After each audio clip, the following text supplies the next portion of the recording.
ایک شام کا رہنے والا شخص مدینے آیا۔ اس نے مسجد کے ایک حصے میں ایک شخص کو بیٹھا ہوا دیکھا۔ اس نے پوچھا یہ کون ہے؟ جواب ملا حسین ابن علی ابن ابی طالب علیہ السلام۔ حضرت علی علیہ السلام اور آپ کی اولاد کے سلسلے میں غلط افواہوں کے نتیجے میں اس کے دل میں ان کے لیے دشمنی بیٹھی ہوئی تھی، لہٰذا وہ امام کے قریب آیا اور آنے کے بعد اللہ کی قربت کی نیت سے یعنی قربتاً الی اللہ امام کی توہین کرنے لگا۔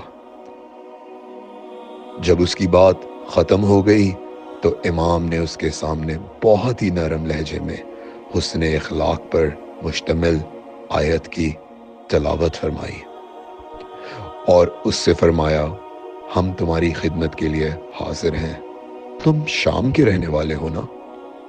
اس نے جواب دیا جی ہاں، میں شام کا ہی رہنے والا ہوں۔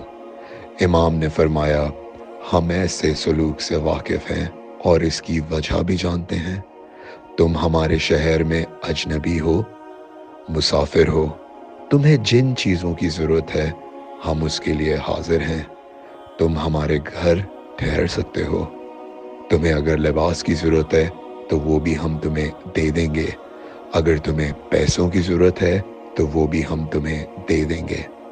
اس شام کے رہنے والے انسان کو بہت ہی سخت جواب کی امید تھی، لیکن امام کے سلوک نے، امام کے رویے نے سارا قصہ ہی تمام کر دیا۔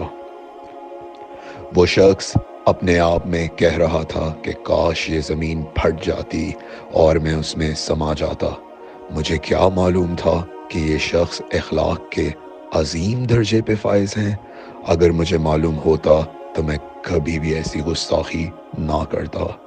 اس کے بعد اس نے ایک جملہ کہا کہ ابھی تک اس زمین کے اوپر سب سے زیادہ میں آپ کا دشمن تھا، لیکن اب اس زمین کے اوپر آپ سے زیادہ مجھے کوئی بھی عزیز اور محبوب نہیں ہے۔